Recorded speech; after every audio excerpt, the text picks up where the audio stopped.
ఉపాధి కోసం సొంత ఊరిని అయిన వారిని వదిలి కువైట్ వెళ్లిన యువకుడు అంతని లోకాలకు వెళ్లిపోయాడు. ఇంటి నిమిత్తం చేసిన అప్పులు తీర్చాలనే ఉద్దేశంతో వెళ్లిన తమ కుమారుడు ఇక లేడన్న విషయాన్ని తలుచుకుని ఆ తల్లిదండ్రులు కన్నీరు మున్నీరవుతున్నారు.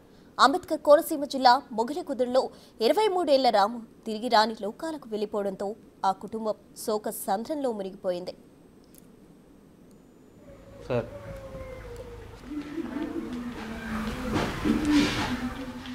కువైట్లో డ్రైవర్ ఉద్యోగం ఉందని వీసా కోసం 2 లక్షలు కట్టాలని వలవల నాగరాజు అనే వ్యక్తి తమ బిడ్డను కువైట్ తీసుకెళ్లాడని, తర్వాత అనుక్షణం రామును డబ్బు కోసం వేధించాడని తల్లిదండ్రులు చెబుతున్నారు. 10 ఏళ్లుగా కువైట్లోనే పనిచేస్తున్న నాగరాజు రాముకు డ్రైవర్ జాబ్ ఉందని వీసా పంపిస్తామని చెప్పాడు. 2 లక్షలు కట్టాలని, నెలకు 30,000 జీతం ఇప్పిస్తా అని చెప్పాడు. ఆ డబ్బులు వస్తే అప్పులు తీరుతాయనే ఉద్దేశంతో రాము అయిన వారిని వదులుకుని కువైట్ వెళ్లాడు.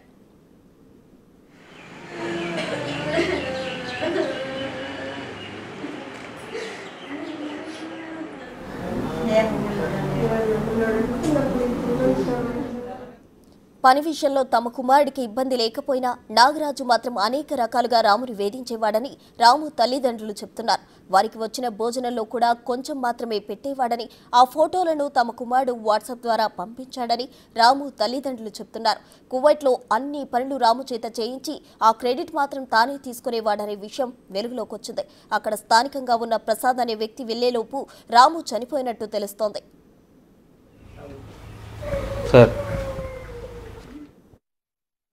అంబేద్కర్ కోనసీమ జిల్లా మొగలికుదురు గ్రామంలో అయితే విషాదశైలాలు ఉన్నాయి. చూసుకున్నట్లయితే ఉపాధి కోసం కువైట్కి వెళ్ళి విగతజీవిగా అయితే రాము తిరిగి రావడంతో కుటుంబ సభ్యులు అయితే కన్నీరు మున్నీరవుతున్న పరిస్థితి కనిపిస్తుంది. అయితే ఇంటికి నిమిత్తం చేసిన అప్పును తీర్చేందుకే కువైట్ వెళ్ళి అక్కడ డ్రైవర్ ఉద్యోగానికి అయితే అక్కడికి వెళ్ళినట్టుగా కూడా మనకి తెలుస్తుంది. అయితే తల్లిదండ్రులు మాత్రం తీవ్ర శోక సందర్భం మునిగిపోయారు. 2 లక్షలు అప్పు చేసి ఏజెంట్ నాగరాజ్ ద్వారా అయితే కువైట్ దేశంలో డ్రైవర్ ఉద్యోగానికి అయితే వెళ్ళినట్టు తెలుస్తుంది. అయితే తల్లిదండ్రులు మాత్రం వెళ్ళే 45 రోజులకి వ్యక్తజీవిగా తన ఏదైతే రాము వ్యక్తజీవిగా తిరిగి రావడంతో అయితే కన్నీరు మున్నీరవుతున్న పరిస్థితి కనిపిస్తుంది. పని చేసుకుంటా కానీ డ్రైవింగ్ కోసం వెళ్ళాడండి. అది అప్పులు అయ్యి ఉన్నాయి కొద్దిగాని తీర్చుకోవటం కోసం అని. అదైనా ఆడికి ఆశ అయితే లేదండి. గెద్దడ జొడ్డు అని కుర్రోడని జొడ్డు సాయండి. ఆ అబ్బాయి నేను నా దగ్గర పెట్టుకుంటాను, నేను తీసుకెళ్తాను, అదే పాస్పోర్ట్ చేయించుకుంటే పాస్పోర్ట్కి అప్లై చేసుకున్నాక మాకు చెప్పాడండి. ఎందుకు బాబా అంటే సాయాన్ని తీసుకెళ్తాను అంటున్నాడమ్మా, నేను సాయాన్ని దగ్గర పెట్టుకుంటాను అన్నాడు. నేను తీసుకెళ్తాను అంటున్నాడమ్మా, నేను వెళ్తాను, మా నాన్నయ్యే కదా సరిగ్గా చూసుకుంటాడని అంటే మేము ఓకే అని చెప్పామండి. ఆ అబ్బాయి నెలల తర్వాత తనకి ఇంకా దగ్గరికి రాలేదని చెప్పి వేరే కొమరాడకు చెందిన నాగరాజు వలవల నాగరాజుకి తనకు వేజా ఇచ్చారు. సాయి ఎవరినన్నా పంపుతావంటే మాకు తెలిసిన చిన్నాన్నగారు అబ్బాయి ఉన్నాడో పంపుతున్నానని చెప్పి పంపించాడండి. అక్కడి నుంచి వెళ్ళిన కాడి నుంచి వెళ్ళిన 2 రోజులకే ఫ్లైటు డైరెక్ట్ ఫ్లైట్ తీయకుండా ఏజెంటు డబుల్ ఫ్లైట్లు తీసాడండి. దాంట్లో కొంచెం ఒంట్లో తేడా చేసి నీరసంగా ఉంటే వెళ్ళిన 2 రోజులకే మాకు ఫోన్ చేసి మీ అబ్బాయిని జబ్బు ఉన్న అబ్బాయిని ఎందుకు పంపించారని మా వారిని అడిగితే మా అబ్బాయికి జబ్బు ఉంటే మెడికల్ టెస్ట్ చేయించారు కదండి, తెలుస్తుంది కదండి, మెడికల్లో తెలదా జబ్బు అన్నది. ఇప్పుడు మీరు జబ్బు అని అంటున్నారేంటి? మా భార్యాభర్తలు ఇద్దరికి సావు తప్ప మాకు ఇంకేమి లేదని మార్గం. బిడ్డ కావాలండి మాకు, పంపించే ఏదైనా ఉంటే పంపించమంటే ఆ నాగరాజుని చేతికి ఇచ్చేసాను. పాస్పోర్టు మీ అబ్బాయికి సంబంధించినవి అన్నీ చేతికి ఇచ్చేసాను. పంపించాలంటే 3 లక్షలు ఖర్చు అవుతుంది అన్నాడండి.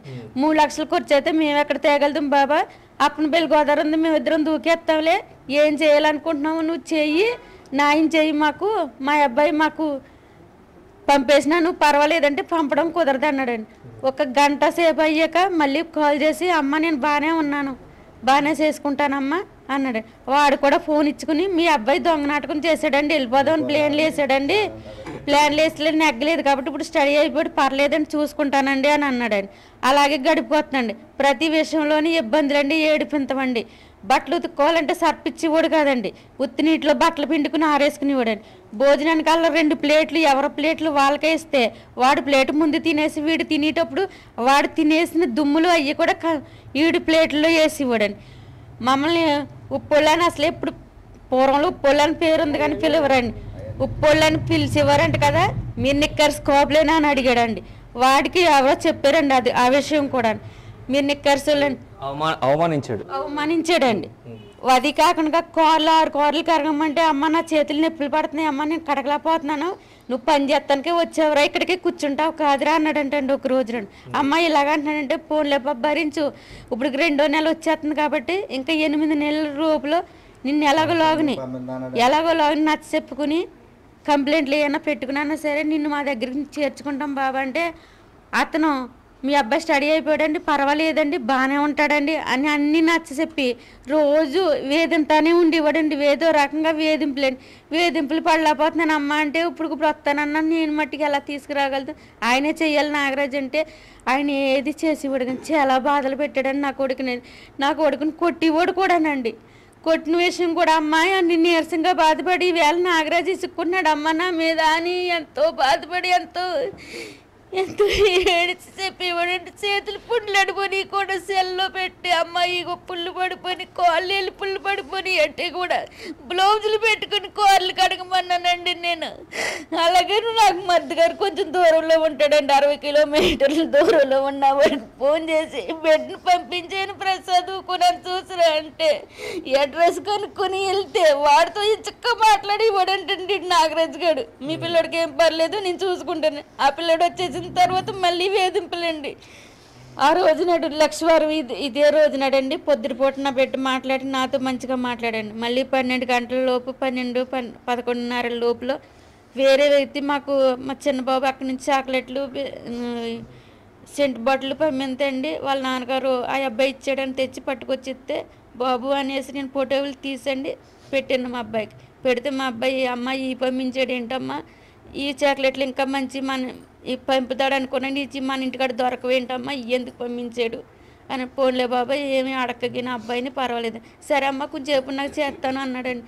అంతే ఫోన్ అండి మా అబ్బాయి మళ్ళీ నాకు చేయలేదు ఆయన 6:30 ఆ టైంలో ఫోన్ చేసి నేను డాబా పైన ఉన్నానండి మీ అబ్బాయి ఫోన్ చేసాడని చేసాడండి ఇతను ఫోన్ చేసాడండి ఏ అబ్బాయి అంటే మీ అబ్బాయి ఫోన్ చేశాడండి మా అబ్బాయి ఫోన్ చేయలేదని ఇంకా చేస్తాడని ఇంకా చేయలేదని మీ అబ్బాయి దొబ్బేశాడు దొంగ నా కొడుకు పారిపోయాడు మీ అబ్బాయిని చూడటానికి 2 వచ్చారు వాళ్ళిద్దరు తీసుకుపోయారు మీ అబ్బాయి ఏమయ్యాడో నాకు తెలియదు నాకు సంబంధం లేదనండి అదేంటండి ఏం జరిగిందండి గొడవ అని అడిగితే ఏం జరిగిందని నన్ను అడగవలసిన పని ఏంటని అడిగాడండి 8 గంటల రాత్రి కాడ మేము సాయన్న కుర్రోడికి ఫోన్ చేసామండి పంపుతాను ముందు పాస్పోర్ట్లో చేంజ్ అబ్బాయికి ఫోన్ చేసి ఇలాగా తమ్ముళ్ళు లేడంటే బాబా కొనంత ఫోన్ చేయి నాగరాజు అన్న అతనికి ఫోన్ చేసి కనుక్కో ఏం జరిగిందో ఏంటో అని అంటే ఆ అబ్బాయి కూడా మమ్మల్ని పట్టించుకోలేదండి ఫోన్ చేస్తానన్నాడని చేయలేదండి కూడా చేస్తానండి ఇంకేమైందో తెలియదండి తెల్లారి గట్ల మా వాళ్ళకి అక్కడ ఉన్న మా మధ్య గారికి ఫోన్ వచ్చిందంటండి ఇలా మళ్ళీ వాడే ఫోన్ చేసి మా మధ్య గారు చెప్పాడంటే బాడీ ఇక్కడ దొరికిందని అంతే అండి తెల్లారి ఎక్కడ దొరికింది అన్నారు బాడీ కోవిడ్లోనే పాడుపడ్డ బంగ్లాలో దొరికిందని అన్నారండి ఊరేసుకున్నాడని అన్నారా కానండి మా మధ్యగారు వెళ్ళేటప్పుడు కాస్త ఊరి లేదండి ఏమీ లేదండి బాడీ తీసుకొస్తున్నారండి బయటికి ఆయన కూడా అక్కడికి వెళ్ళినందుకు ఆయన అరెస్ట్ చేశారండి ఆయన సెల్ కూడా తీసేసుకున్నాను ఇప్పుడు ఆయన ఏమయ్యాడో కూడా మాకు కూడా తెలుస్తలేదండి ఆయన భార్య బిడ్డలు కూడా ఏడుతున్నారండి నా బిడ్డ వల్ల కూడా ఆయన కూడా బలైనట్టుందండి గద్దాడి నుంచి ఒక ఆయన వచ్చాడండి ఆయన ఇలాగా నేను తీసుకెళ్తాను బయటికి ఆయన తీసుకెళ్ళి అతని చేతిలో పంపించాడండి శాలరీ ఎంత అని చెప్పేవారండి శాలరీ 30 అన్నాడండి 3,000 ఎక్స్ట్రా డబ్బులు వస్తాయి అన్న శాలరీ మనం అమ్ముకుంటా అన్నాడు మొన్న నెల అయితే 27,000 వచ్చిందండి రోజుకో రకంగా ఉంటుంది అంటండి అక్కడ డబ్బులు ఇవాళ డబ్బులు తక్కువ వస్తాయండి రోజు ఎక్కువ వస్తాయండి 27,000 వచ్చిందండి 24 జీతం కూడా పంపించారండి 24,000 వచ్చిందండి నాన్న డబ్బులు వచ్చినాయి అన్నాడు అని ఉంచుకున్నాను లేదు నాన్న పంపిస్తాను ఇక్కడ అప్పులు ఉన్నాయి కదా కట్టాలి కదా అన్నాడు అదో పని చెయ్యి 10,000 ఉంచుకో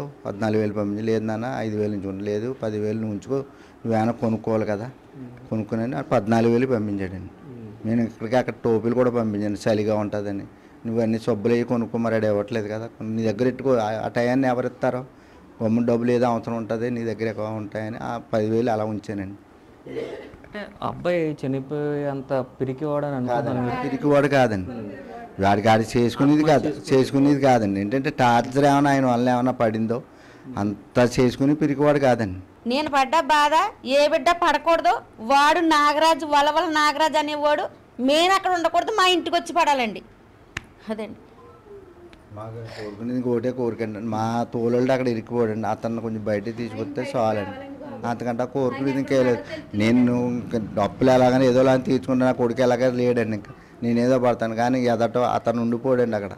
అతను కొంచెం బయటకు వచ్చేలా చేస్తాడు. ప్రసాద్ అండి, ఉంగరాల ప్రసాద్. అతన్ని కొంచెం గవర్నమెంట్ ఏమైనా చేసినా సరే అతనికి వచ్చేలా చేస్తే సరిపోద్దండి, నాకు ఇంకే వద్దండి. అతను చనిపోయాడు అని చెప్తున్నారు కానీ ఆత్మహత్య చేసుకునేవాడు అంతా పిరికేవాడైతే కాదని చెప్తున్న పరిస్థితులు కనిపిస్తున్నాయి. అయితే కుటుంబ సభ్యులు మాత్రం తీవ్ర శోక సందర్భంలో మునిగిపోయారు. ఖచ్చితంగా వలవల నాగరాజును కూడా ఇండియాకి తీసుకురావాలి, పోలీసులు అరెస్ట్ చేయాలంటూ కోరుకుంటున్నారు. అలాగే అక్కడ ఇరుక్కుపోయిన అంటే ఎవరైతే తన తోడలుడు ఉన్నారో ప్రసాద్ని అక్కడ ఇరుక్కుపోయారో ఆయన్ని కూడా ఇండియన్ గవర్నమెంట్ అంతా కూడా అక్కడ రాష్ట్ర ప్రభుత్వం స్పందించి ఆయన్ని కూడా ఇక్కడికి వచ్చే విధంగా చర్యలు తీసుకోవాలంటూ కూడా వీరందరూ కూడా కోరుకుంటున్న పరిస్థితి ఇక్కడ కనిపిస్తుంది. ఈ కేసులో మరో ట్విస్ట్ నెలకొంది. రామును చూసేందుకు 100 కిలోమీటర్ల దూరంలో ఉన్న ప్రసాద్ అనే వ్యక్తి కూడా కనిపించడం లేదని తెలుస్తోంది. ప్రసాద్ ఫోన్ పనిచేయకపోవడంతో అతని కుటుంబ సభ్యులు కూడా భయాందోళన వ్యక్తం చేస్తున్నారు. అయితే రామును చూసేందుకు వెళ్లిన ప్రసాద్ను స్థానిక పోలీసులు అరెస్ట్ చేసినట్టు సమాచారం. అసలు ప్రసాద్ను ఎందుకు అరెస్ట్ చేశారనే అంశంపై ఇండియన్ ఎంబసీ స్పందించాలని అతని కుటుంబ సభ్యులు కోరుతున్నారు. మొగలికుదురు గ్రామం నుంచి కోవైట్కి అయితే ఉపాధి కోసం వెళ్ళి వికతజీవిగా తిరిగి వచ్చిన ఆ రాము అయితే ఎవరైతే ఉన్నారో అతను చనిపోయిన తర్వాత ఏదైతే అక్కడ దుబాయ్లో సంబంధించి అతని బాబాయ్ ప్రసాద్ అయితే ఆ చనిపోయిన దగ్గరికి వెళ్ళారో అక్కడ పోలీసులు అక్కడ ఆయన అరెస్ట్ చేశారు. అక్కడి నుంచి కూడా ఫోన్ కాంటాక్ట్లో కూడా ఆయన లేరని కూడా కుటుంబ సభ్యులు చెప్తున్నారు. ప్రస్తుతం అయితే ఉంగరాల ప్రసాద్ కుటుంబ సభ్యుల దగ్గర మనం ఉన్నాం, వాళ్ళతో మాట్లాడదాం అసలు ఏం జరిగింది ఏంటనేది. తమ్ముడు చెప్పండి, అసలు ఎప్పుడు మీ నాన్నగారు అక్కడికి వెళ్ళారో ఎప్పటి నుంచి మీకు కాంటాక్ట్ లేదు, అసలు ఏం జరిగింది? వెళ్ళినప్పటి నుంచి కాంటాక్ట్లో ఉన్నారన్న, ఫోన్ చేసేవారు అన్న. మొన్న ఇలా జరిగినప్పటి నుంచే ఫోన్ ఎత్తట్లేదు, ఎన్నిసార్లు చేసినా ఎత్తట్లేదండి. ఎవరికైనా బాగానే మాట్లాడేవారు, అంతే బాగానే ఉన్నది. రాము మీ అన్నయ్య అవుతారు కదా, అన్నయ్య చనిపోయాడని మీకు చెప్పారా మీ డాడీ? అసలు ఫోన్ ఎత్తలేదని మాకు తెలియదు అన్న. అసలు మా మామయ్య ఎవరో చెప్తే తెలిసింది. తెలిస్తే అప్పటి నుంచి అక్కడ అరెస్ట్ చేశారని ఎలా తెలిసింది? అరెస్ట్ చేసి ఇక్కడ చెప్తామో తెలిసింది, మా అమ్మ వాళ్ళు చెప్తే తెలిసింది. ఫోన్ చేస్తే ఫోన్ కూడా లిఫ్ట్ చేయట్లేదు అన్న. నైట్ 10 దాకా 11 దాకా చేసి వాళ్ళు ఆయన లిఫ్ట్ చేయలేదు ఫోన్. ఎన్ని రోజుల నుంచి ఫోన్ చేస్తున్నారు? ఒక వారం నుంచి చేస్తున్నాను, ఫోన్ ఎత్తట్లేదు. ఫోన్ ఆన్లో కూడా లేదన్న. ఆన్లో కూడా స్విచ్ ఆఫ్. మీరు చెప్పండి, ఎప్పుడు మాట్లాడారు రాష్ట్ర ప్రసాద్ గారితో? తినే మాట్లాడానంటే మేము పెళ్లి దగ్గర ఉన్నాను, మా బావగారు గారు అమ్మాయి పెళ్లి కానీ ఇంతలోపల అక్కడ ఉండగానే మాకు తెలియదండి. ఇక్కడికి వచ్చాము మేము, ఆదివారం నాడు వచ్చానండి నేను.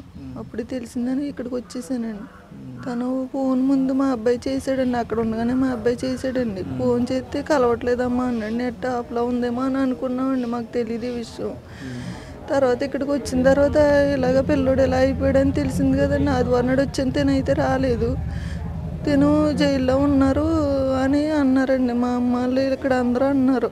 తీసుకెళ్ళారు రాము దగ్గరికి, మా అక్కర అబ్బాయినండి. రాము దగ్గరికి వెళ్ళినప్పుడు ఇలా అరెస్ట్ అయ్యాడు అని చెప్పారండి వీళ్ళు.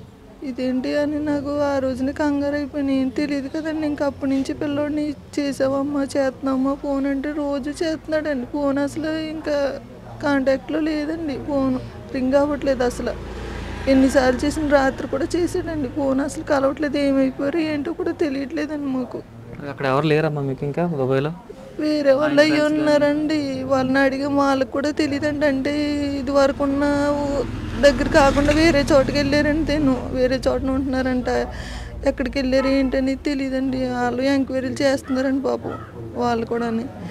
ఈవేళ అయితే వాళ్ళు చెప్పారండి మామూలుగా, అంటే పోలీసులు తీసుకెళ్లారంట, కానీ ఎక్కడ ఉన్నారనేది మాకు సరిగ్గా తెలీదు అని అన్నారండి. అంతే.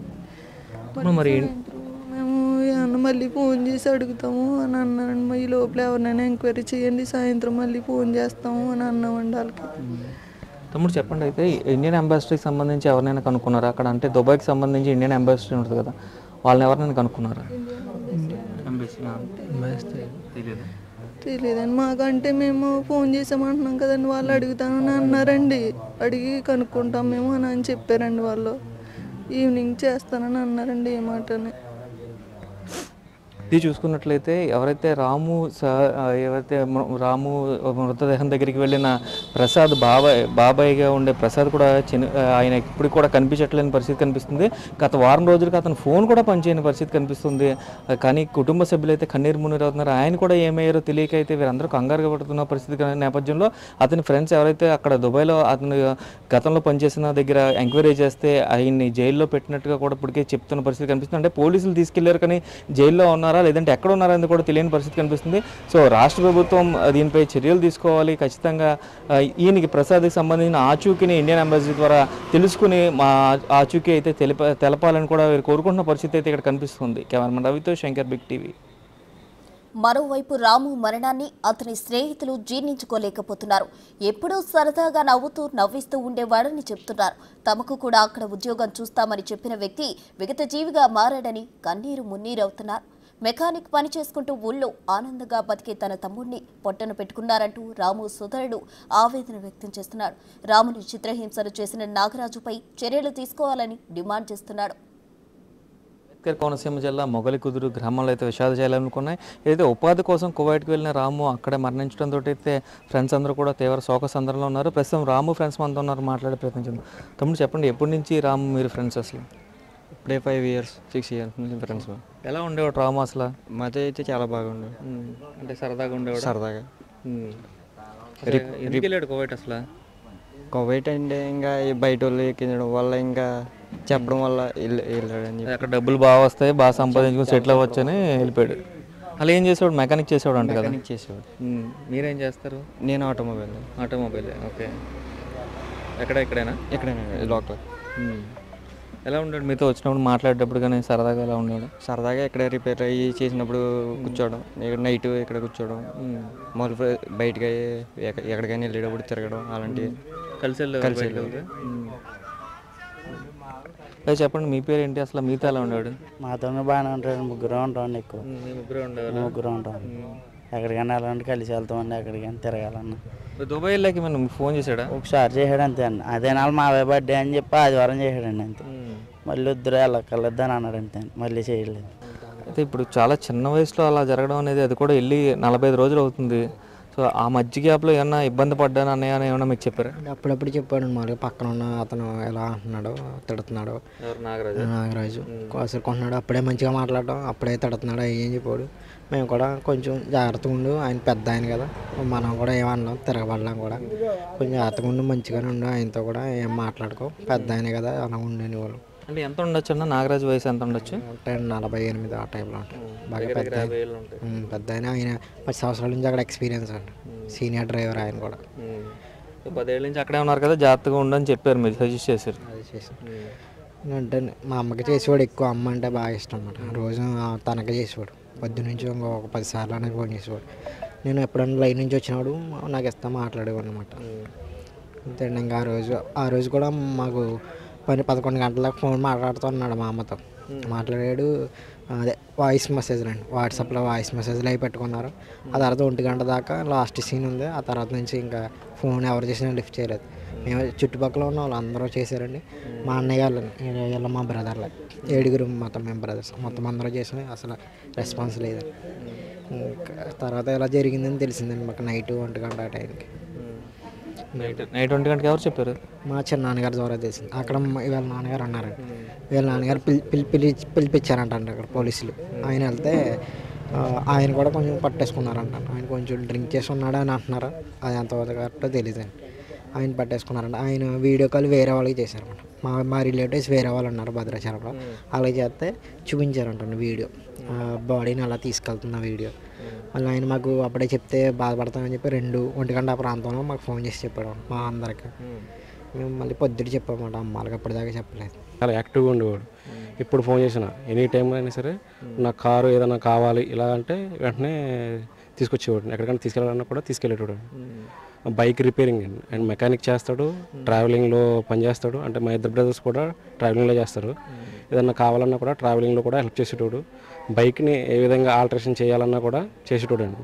అంటే అంత మంచిగా చేసుకోవడం, దాని పెయింటింగ్ కానీ ఏదైనా సరే కొత్తగా ఆలోచించుకుని కొత్తగా చేసుకునేవాడు అండి. కానీ ఇలా వెళ్ళడం అక్కడ మరి పరిస్థితులు అక్కడ మరి అనుకూలించలేదు, మరి ఏందో తెలియదండి. కానీ ఇట్లా చేసుకోవడం మాకైతే చాలా బాధాకరంగా ఉంది. ఆడు వెళ్తున్నప్పుడు కూడా చెప్పలేదండి. వెళ్ళిన తర్వాత ఫోన్ చేశాడు, ఇలా ఉన్నది పరిస్థితి అంటే నేను వెళ్ళిన తర్వాత చేసుకోవాలి తప్పదు, చేసుకుని 1 year అయిన తర్వాత వచ్చేది కానీ కొంచెం అప్పులు తీరుతాయి కదా అని చెప్పినాను.